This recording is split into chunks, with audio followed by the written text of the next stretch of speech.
Manchester United 0, Hull City 0 in the Barclays Premier League at Old Trafford. Another fucking frustrating draw against another poor team who shouldn't even really be playing football in this division with that sort of mentality. We started slowly. Shock horror. Put it in the first page of the newspaper tomorrow.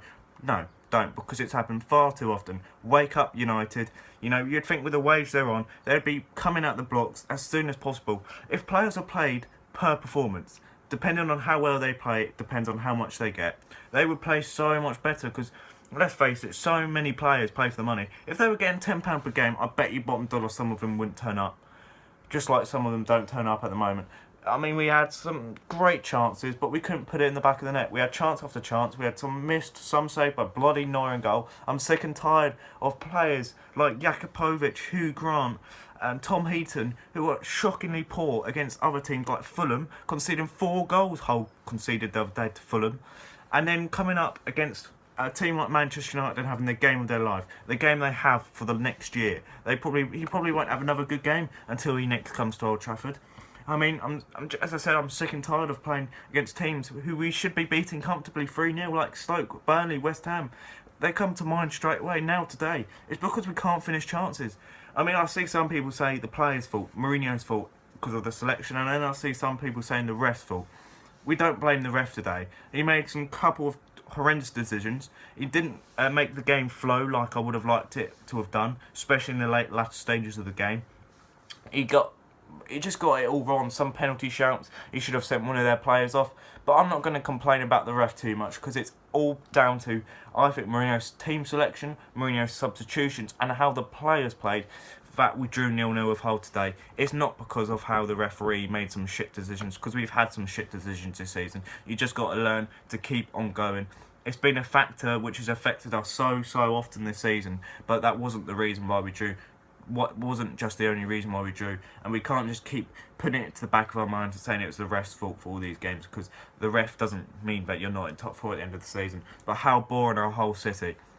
They're so irrelevant, they're so shit, they have a shit mentality. Coming to Old Trafford, they've got nothing to lose. If they lose 1-0 here today, that doesn't define their season. A defeat at home to Sunderland or Swansea in May, that defines their season, fair enough. But parking the bus away at Old Trafford, and then when they make a foul, running off with the ball. David Myler did this in the 88th minute. And then by the time he then comes back, you know, by the time he then has a word with the ref and then gets booked, and by the time we then get the ball and then play the ball, it's taken about 2 minutes of the game, which we don't get back at the end of the time. And it's just so frustrating because, like, it's just annoying when you want to see entertainment. Last week, we saw Hull against United in the EFL Cup. They won 2-1.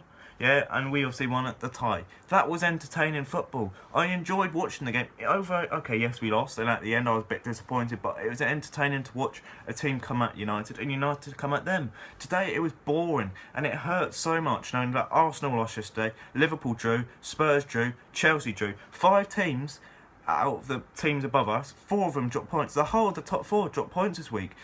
Why can't we ever fucking make up the ground, take advantage of these teams dropping points, and, get all 3 points, Do we even want top 4? This is the second game running where 3 or 4 teams above us have dropped points, and we've had games like Stoke and Hull where you would expect us to win, and we've not won.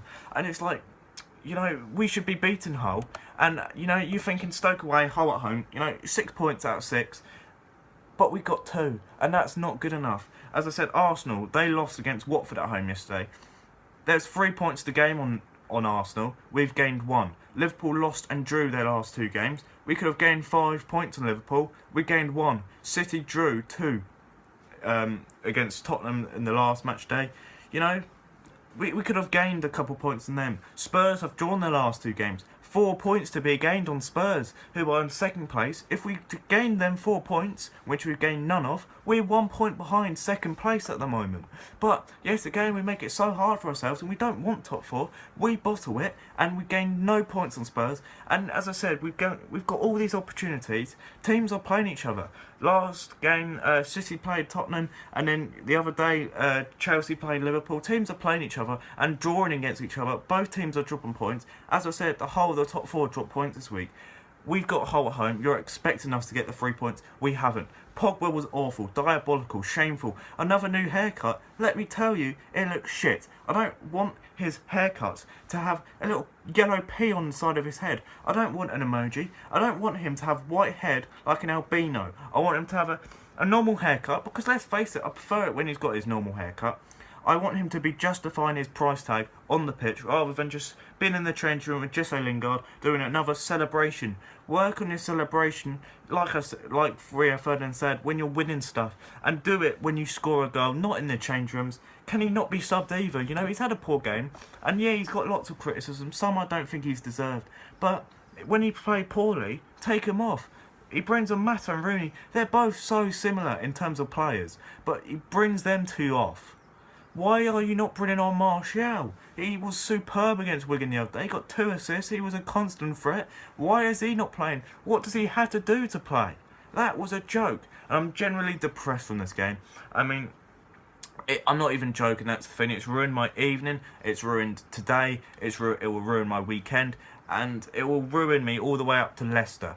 And then I expect high hopes against Leicester because they're poor. But they'll turn into champions and beat us 5-3 again probably. And then that will ruin my rest of the week. I'm sorry for all the negatives, but I can't find a positive from this game. I can't always find a positive in every single game because there weren't any. The only positive maybe was Markovic didn't score that goal late on to make it 1-0. But that's it for me. 100% negative. Very poor result. Manchester United 0, Hull City 0. Thanks for watching. Goodbye.